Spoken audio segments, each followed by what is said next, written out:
जय यीशु की। मैं हूं प्रियंका डामोर और आप देख रहे हैं रेडियो वार्ता शीर्षक की हिंदी सर्विस। कलीसिया समाचार में आप सभी का स्वागत है। कलीसिया समाचारों में प्रमुख है, पॉप ने इराक के राष्ट्रपति से मुलाकात की।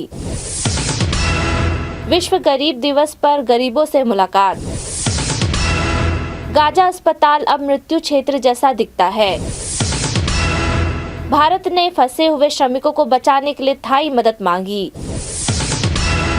रांची महाधर्मप्राण के जमगई में नए तीर्थस्थल का उद्घाटन समारोह। कलीसिया के नेताओं का कहना है कि देश में ट्रांसजेंडर बपतिस्मा एक कठिन चुनौती है। अब जानते समाचार विस्तार से। पॉप ने इराक के राष्ट्रपति से मुलाकात की। इराक के राष्ट्रपति अब्दुल लतीफ जमाल रशीद ने शनिवार को वाटिकन में पॉप फ्रांसिस, वाटिकन राज्य सचिव कार्डिनल पिएत्रो पारोलिन एवं वाटिकन विदेश सचिव पॉल रिचर्ड गलाघेर से मुलाकात की। शनिवार को पॉप फ्रांसिस से मुलाकात करने के बाद इराक के राष्ट्रपति अब्दुल लतीफ जमाल रशीद ने वाटिकन राज्य सचिव कार्डिनल पिएत्रो पारोलिन एवं वाटिकन विदेश सचिव महाधर्माध्यक्ष पॉल रिचर्ड गलाघेर से भी मुलाकात की। वाटिकन प्रेस कार्यालय ने एक विज्ञप्ति जारी कर बतलाया कि पॉप फ्रांसिस एवं इराक के राष्ट्रपति अब्दुल लतीफ जमाल रशीद के साथ मुलाकात सौहार्दपूर्ण रही। विश्व गरीब दिवस पर गरीबों से मुलाकात। प्रत्येक वर्ष कैथोलिक कलीसिया द्वारा ख्रिस्त राजा के पर्व का जश्न मनाने से पहले रविवार को पॉप फ्रांसिस चाहते हैं कि हम सभी दुनिया भर के सभी लोग गरीबों को याद करें। 2017 में अपनी स्थापना के बाद से वाटिकन द्वारा विश्व गरीब दिवस के आसपास कई कार्यक्रम आयोजित किए गए हैं। इस वर्ष का विषय गरीबों को दूर से न देखें। 19 नवंबर को पॉप पवित्र मिस्सा के बाद दान सेवा के लिए डिकास्ट्री वाटिकन के पॉल षष्ठम हॉल में गरीबों की मेजबानी करेंगे। गरीबों को भोजन के अलावा चिकित्सा सेवाएं भी मुहैया कराई जाएगी। प्रतीकात्मक रूप से ये इशारे हमें याद दिलाते हैं कि दया के अस्थायी कार्य कलीसिया की पहचान, जीवन और मिशन का एक अनिवार्य हिस्सा रहे हैं। गाजा अस्पताल अब मृत्यु क्षेत्र जैसा दिखता है। परिसर पर इजरायली हमले के बाद गाजा के अल्फ शिफा अस्पताल का दौरा करने वाले अंतर्राष्ट्रीय डॉक्टरों का कहना है कि यह अब मृत्यु क्षेत्र जैसा दिखता है।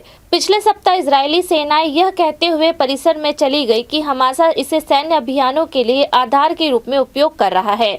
विश्व स्वास्थ्य संगठन के नेतृत्व वाली मेडिकल टीम ने कहा कि शनिवार के निकासी के बाद अस्पताल में अभी भी 25 स्वास्थ्य कार्यकर्ता और 300 मरीज बचे थे। कुछ में एंटीबायोटिक दवाओं की कमी के कारण संक्रमित घाव हो गए हैं।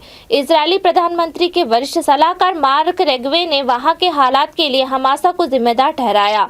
उन्होंने कहा, जाहिर है अस्पताल में हालात बहुत कठिन है और ऐसा इसलिए है क्योंकि हमास ने जानबूझकर अस्पताल को युद्ध क्षेत्र में बदल दिया है। भारत ने फंसे हुए श्रमिकों को बचाने के लिए थाई मदद मांगी। अधिकारियों ने बुधवार को कहा कि भारत ने थाई कंपनी से सलाह मांगी है, जिसमें 2018 में बाढ़ वाली गुफाओं से बच्चों को बचाया था, क्योंकि वह सड़क सुरंग में फंसे 40 लोगों को बचाने की कोशिश कर रही थी। हिमालय राज्य उत्तराखंड में श्रमिकों के लिए भागने की सुरंग बनाने के लिए उत्खननकर्ता रविवार सुबह से ही घटना स्थल से मलबा हटा रहे हैं, जिनमें से सभी अभी जीवित है। राज्य सरकार के जनसंपर्क विभाग ने एक बयान में कहा कि अधिकारियों ने थाई कंपनी से संपर्क किया है, जिसने गुफा में फंसे बच्चों को बचाया था। रांची महाधर्मप्राण के जमगई में नए तीर्थस्थल का उद्घाटन समारोह।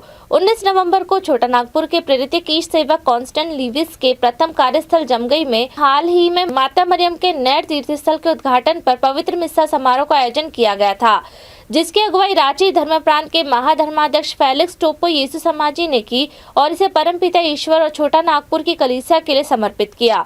2023 छोटा नागपुर की कलीसिया के लिए ईश्वर कृपा का वर्ष है। इस वर्ष हम इस सेवक फादर कॉन्स्टेंट लवीस के छोटा नागपुर के प्रेरित 130वीं पुण्यतिथि मना रहे हैं। 19 नवंबर को जमगई की इस पुण्य भूमि पर जहां फादर लीविस के कदम पड़े, हम जमा हुए हैं। हालांकि माता मरियम का तीर्थस्थल परमपिता ईश्वर और छोटा नागपुर की कलीसिया के लिए समर्पित है। यह तीर्थस्थल aid to the church in need Germany प्रोपागांडा फीदे रोम हमारे पुरोहितों, धर्म समाजियों और ईश्वर की प्रजा की उदारता का एक उपहार है। कलीसिया के नेताओं का कहना है कि देश में ट्रांसजेंडर बपतिस्मा एक कठिन चुनौती है। ईसाई नेताओं का कहना है कि कैथोलिकों की विविधता के साथ भारतीय कलीसिया को ट्रांसजेंडर लोगों की बपतिस्मा के लिए अधिक समय की आवश्यकता होगी, जिसे वेटिकन ने 8 नवंबर को मंजूरी दे दी है। राजधानी नई दिल्ली में विद्या ज्योति कॉलेज ऑफ थियोलॉजी में नैतिक धर्मशास्त्र के शिक्षक फादर स्टेनिलास अल्लाह ने कहा, ट्रांसजेंडर लोगों से जुड़े मुद्दे अभी भी भारतीय कलीसिया और समाज में वर्जित है। जेसुइट पुरोहित ने कहा कि भारतीय कैथलिक शायद ही कभी परिवार में और अपने बच्चों के साथ ट्रांसजेंडर मुद्दों पर चर्चा करते हैं।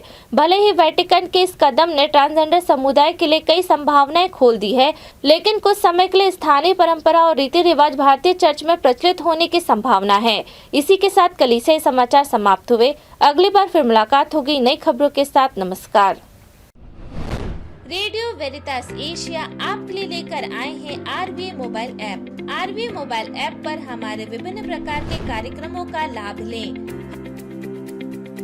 हमसे जुड़े और एशियाई ईसाईयत की आवाज का हिस्सा बने। आज ही ऐप स्टोर एवं प्ले स्टोर से आरबीए मोबाइल ऐप डाउनलोड करें।